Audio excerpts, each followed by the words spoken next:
Dicen que hay meses en el año que no solo enfrían el cuerpo, sino que tienen la extraña capacidad de congelar la esperanza. Julio siempre llega así, marcando la mitad exacta del calendario, recordándonos todo lo que no hemos logrado, las deudas que siguen creciendo y el cansancio que se acumula en los huesos. Nos han enseñado que la fe debe ser ruidosa, llena de victorias inmediatas y celebraciones públicas. Pero a veces la fe verdadera es simplemente tener la fuerza para dar un paso más cuando los bolsillos están vacíos y el mundo entero parece mirar hacia otro lado. La historia que estás a punto de escuchar no está llena de magia instantánea. Es la realidad cruda de un hombre que, a solo 3 días de empezar el mes de julio, se quedó sin techo y sin respuestas, temblando en una calle oscura, solo para descubrir que sus manos vacías eran el instrumento exacto que Dios necesitaba. Te pido que te quedes conmigo hasta la última palabra. Si llegaste a este video hoy, justo en este momento del año, no fue por accidente. Este mensaje cruzó tu camino porque necesitabas escucharlo. Te invito a suscribirte a este canal y por favor, deja en los comentarios desde qué país nos estás viendo y si alguna vez sentiste que Dios respondió justo cuando el tiempo se te acababa, porque aquí cada historia tiene un propósito y aquí oramos por cada persona que nos escribe. Joaquín tenía 62 años, pero sus rodillas crujían con el sonido seco de un hombre de 80. Sus manos, marcadas por pequeñas cicatrices de quemaduras circulares, estaban perpetuamente resecas, con una fina capa de harina blanca incrustada en las huellas dactilares que ningún jabón de barra lograba quitar. Eran las manos de un hombre que llevaba 22 años amasando pan en el turno de la madrugada en una panadería industrial al sur de la ciudad. El frío de finales de junio en esa zona no es un frío cualquiera, es una humedad densa que baja de la sierra, atraviesa el concreto y se instala directamente en el pecho. Joaquín lo combatía con un objeto que nunca se quitaba, una bufanda de lana gris, deshilachada en los bordes, que había perdido su forma original hacía años. Era lo único que conservaba de Marta, su esposa, quien había fallecido 7 años atrás. El olor de ella ya se había desvanecido, reemplazado por el aroma a levadura y humo de leña, pero el roce de esa lana áspera en su cuello era el único abrazo que Joaquín recibía en el mundo. No hablaba mucho. Sus compañeros de turno, hombres más jóvenes que escuchaban música en sus teléfonos mientras trabajaban, apenas notaban su presencia. Joaquín era el hombre del fondo, el que sacaba las latas hirviendo del horno sin quejarse. Su fe no era de iglesia dominical ni de rezos en voz alta. Su fe era un murmullo automático que movía sus labios agrietados mientras amasaba, una resistencia silenciosa diseñada para aguantar el peso de los días. Ganaba el equivalente a unos $300 al mes. De eso, 250 se iban íntegros en el alquiler de una habitación diminuta en un pasillo oscuro, donde la única ventana daba a un muro de ladrillos pelados. Faltaban apenas 4 días para el 1 de julio. El dueño de la pensión, un hombre que no aceptaba excusas ni retrasos, ya le había advertido que si el dinero no estaba completo antes del amanecer del 1 día del mes, sus cosas estarían en la acera. Joaquín tenía guardados exactamente $100. Le faltaban 150, una cifra que, para un hombre en su posición, bien podría haber sido 1.000.000. El silencio de su habitación le pesaba más que el agotamiento físico. Cada vez que llegaba en la mañana, con los músculos ardiendo y los ojos inyectados en sangre por el humo, se sentaba en el borde del colchón hundido y miraba una mancha de humedad en la pared. Aceptaba que su hijo mayor se hubiera marchado al extranjero hacía 5 años y nunca más hubiera llamado. Aceptaba el dolor punzante en su espalda baja. Aceptaba que sus ahorros no existieran.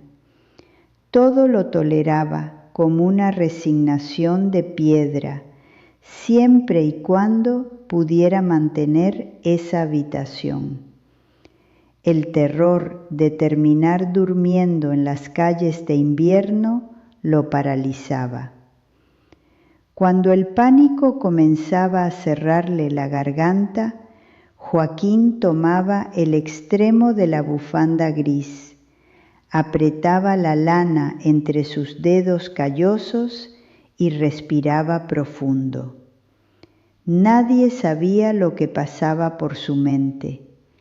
El mundo exterior veía a un hombre viejo haciendo pan. Por dentro, Joaquín era un barco hundiéndose lentamente en la oscuridad, rogándole a un Dios silencioso que no permitiera que el agua le llegara al cuello antes del fin de mes. El quiebre no ocurrió como un grito, sino con un susurro burocrático. Fue la madrugada del 28 de junio. El capataz de la panadería, sosteniendo una libreta de apuntes, lo llamó a la zona de empaque, lejos del ruido de las mezcladoras. El olor a pan recién horneado flotaba en el aire, contrastando brutalmente con la frialdad del momento. Le dijo que habían comprado una amasadora automática, que ya no necesitaban personal manual, que esa era su última noche. Le entregó un sobre manila con su liquidación, $50.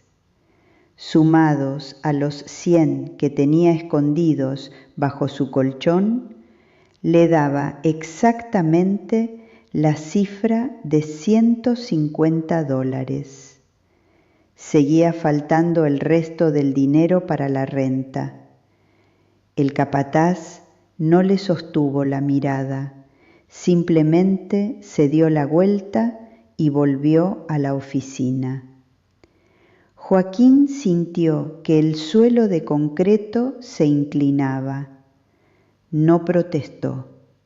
Sabía que la escasez te quita hasta el derecho a la indignación. Terminó su turno en absoluto silencio. Se limpió las manos llenas de harina en su delantal sucio, se ajustó la bufanda gris al cuello y salió a la calle. Eran las 5 de la mañana. Una llovizna helada cortaba el aire como agujas invisibles.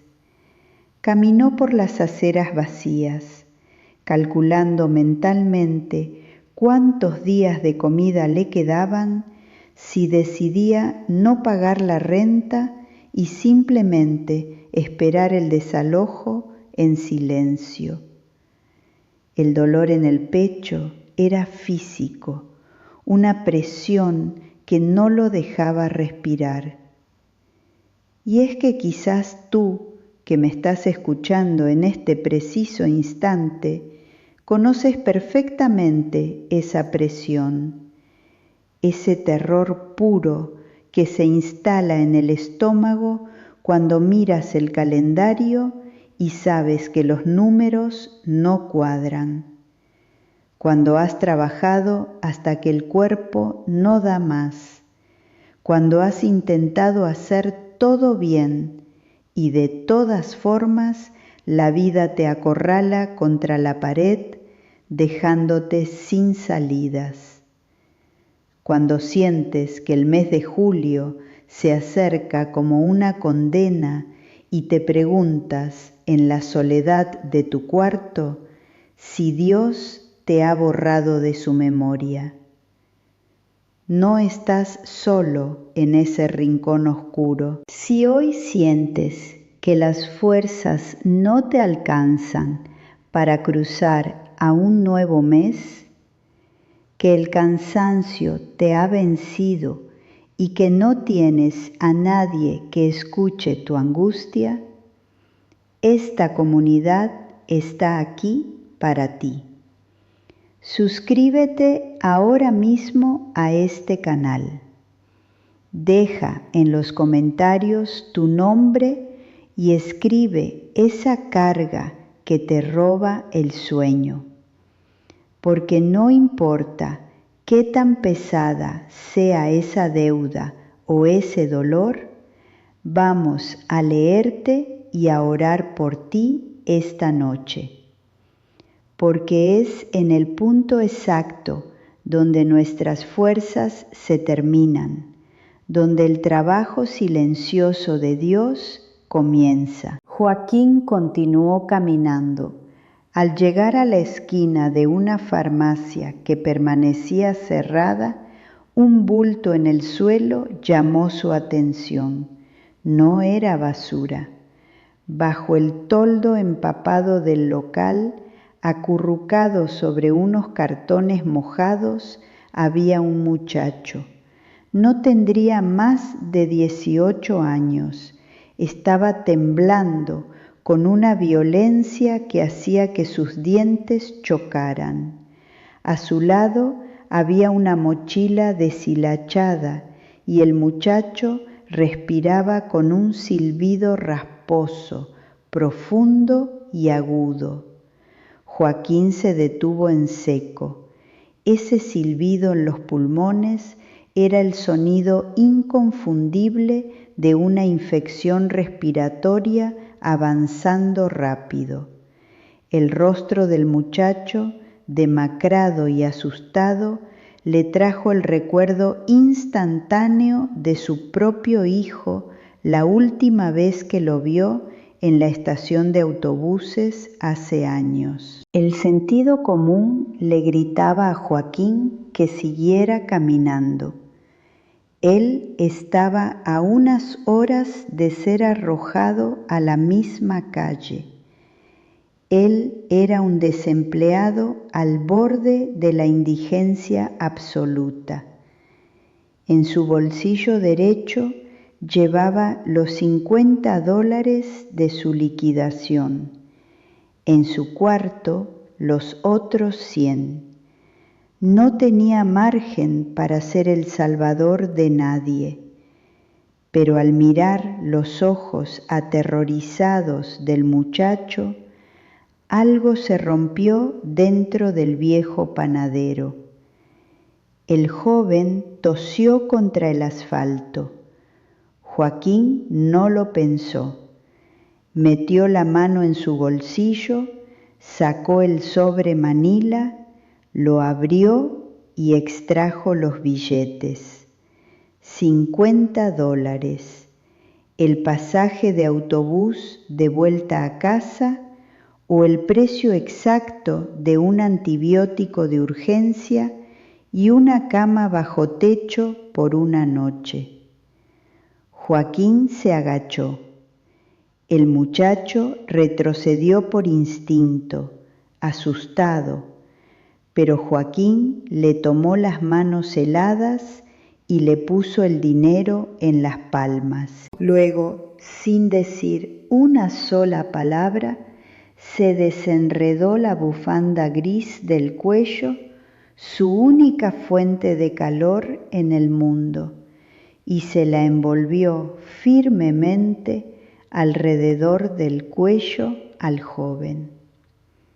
Joaquín se levantó rápidamente y se alejó bajo la llovizna, sintiendo el viento helado golpearle la garganta descubierta. La consecuencia de su acto fue inmediata y brutal. El 1 de julio, a las 8 de la mañana, el dueño de la pensión golpeó su puerta. Joaquín solo tenía $100 en la mano. El hombre, sin mostrar la más mínima empatía, tomó el dinero por los días adeudados y le ordenó salir en ese mismo instante. Joaquín guardó 3 camisas raídas y sus zapatos desgastados en una bolsa de plástico de supermercado. Cuando escuchó el clic metálico del candado cerrando la puerta de la que había sido su casa por años, el frío se instaló permanentemente en sus huesos.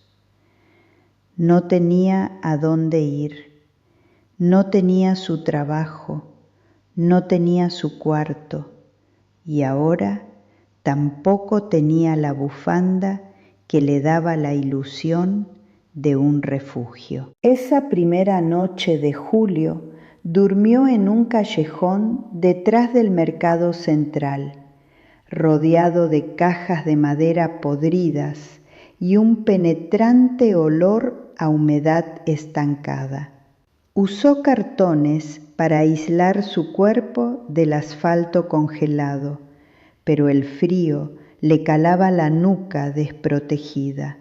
A las 2 de la mañana, el hambre comenzó a retorcerle el estómago con calambres punzantes.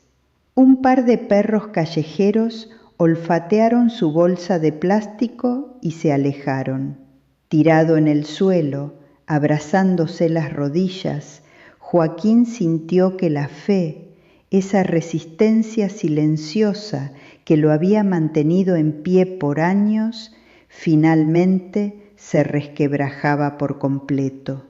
El aire helado le quemaba los pulmones al respirar. Cerró los ojos y con los labios temblando de frío y dolor, soltó su reclamo en la oscuridad. Murmuró con una voz rasposa que apenas se escuchaba por encima del viento, preguntándose para qué había servido tanto esfuerzo.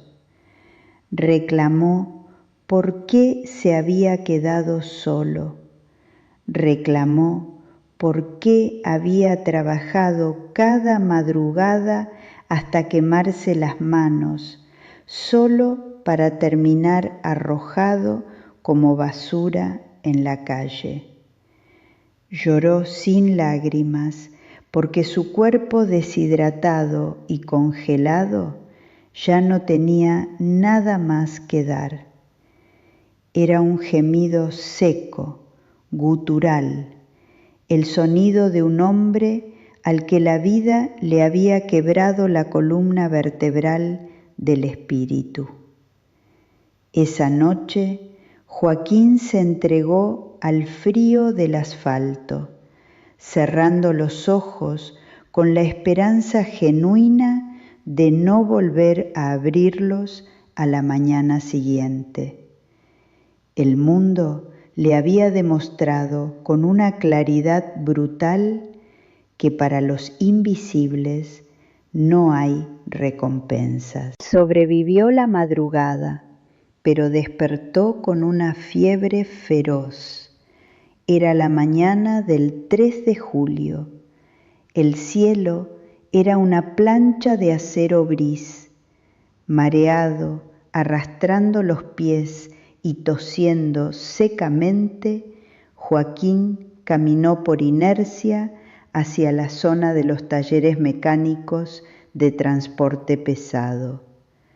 Su chaqueta delgada estaba húmeda y sus manos, marcadas por las cicatrices circulares, estaban moradas.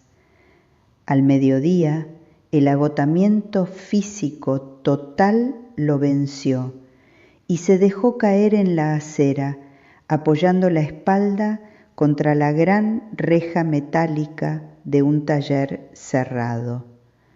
Cerró los ojos, sintiendo que el pavimento giraba a su alrededor. De repente, el sonido chirriante de la pesada reja metálica abriéndose lo sobresaltó. Una mano firme que olía a grasa de motor y jabón industrial lo tomó por el hombro. Joaquín abrió los ojos pesadamente. Frente a él había un hombre robusto, de unos 50 años, vestido con un overol azul oscuro. El hombre no lo miró con asco, ni le exigió que se moviera. Sus ojos se clavaron directamente en las manos desnudas de Joaquín, en las cicatrices de quemaduras que salpicaban su piel callosa, aún con tenues rastros de harina seca. El hombre respiró hondo, como si hubiera estado conteniendo el aire durante días enteros. Su voz tembló, rompiendo su fachada de dureza, mientras le preguntaba si él era el panadero que había estado en la farmacia de la avenida hace 4 madrugadas. Joaquín, aturdido por la fiebre y sin fuerzas para moverse, asintió lentamente, incapaz de articular una palabra. El hombre del overol se arrodilló en la acera sucia, sin importarle mancharse.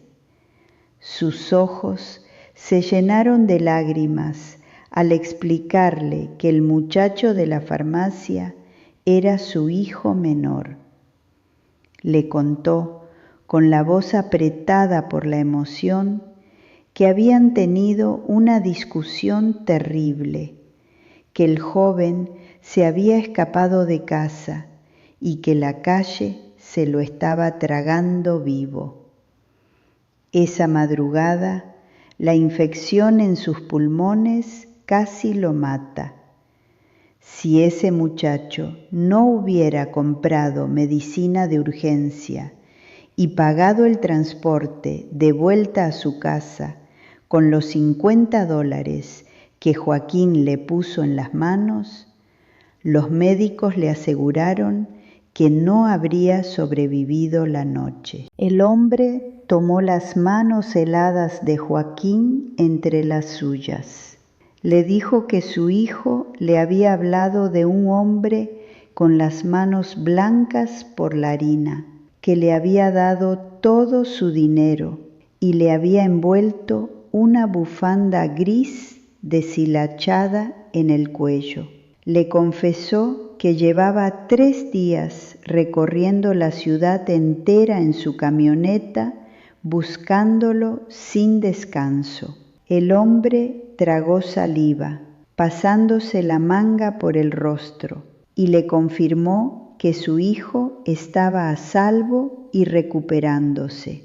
Luego, con una urgencia abrumadora en su voz, el dueño del taller le señaló la inmensa bodega detrás de él. Le explicó que su empresa de transporte acababa de expandirse, que necesitaba desesperadamente a un guardia nocturno de absoluta confianza para cuidar el recinto, y que dentro de esa bodega había una habitación construida específicamente para el cuidador. Estaba aislada del frío, tenía baño con agua caliente y una estufa. Le dijo que esa habitación, desde ese mismo instante y por el tiempo que él deseara, era su nuevo hogar, y que el sueldo mensual era exactamente el doble de lo que la panadería le había estado pagando por destrozarse las manos durante 20 años. Esa noche, Joaquín no durmió en el asfalto. Después de una ducha caliente que le quitó de la piel la humedad de los últimos días y de comer un plato humeante que le devolvió el aliento, se sentó en el borde de su cama limpia. La habitación era cálida y segura. Afuera, el duro invierno de julio seguía castigando la ciudad, pero adentro reinaba un silencio que ya no era de soledad, sino de absoluto refugio. Sobre la cama, lavada y doblada cuidadosamente, descansaba su bufanda gris. El hombre del taller se la había devuelto esa misma tarde. Joaquín la tomó con sus manos temblorosas, la apretó contra su rostro y por primera vez en toda una década lloró en silencio, cayendo de rodillas junto a la cama. Comprendió con una claridad que le cortó la respiración que el momento en el que entregó sus últimos billetes, firmando su propia sentencia de desalojo y hambre, no había sido un error estratégico ni un abandono de Dios. Había sido el puente exacto hacia su propia salvación. Dios había permitido que se quedara con las manos completamente vacías para usarlas como instrumento en el momento más crítico de la vida de otra persona, sabiendo que ese mismo acto sería el mecanismo que lo sacaría de la miseria para siempre. A veces, la única forma que tiene Dios de rescatarnos de la tormenta es permitiéndonos ser el refugio inmerecido de alguien más cuando creemos que ya no nos queda absolutamente nada que ofrecer al mundo.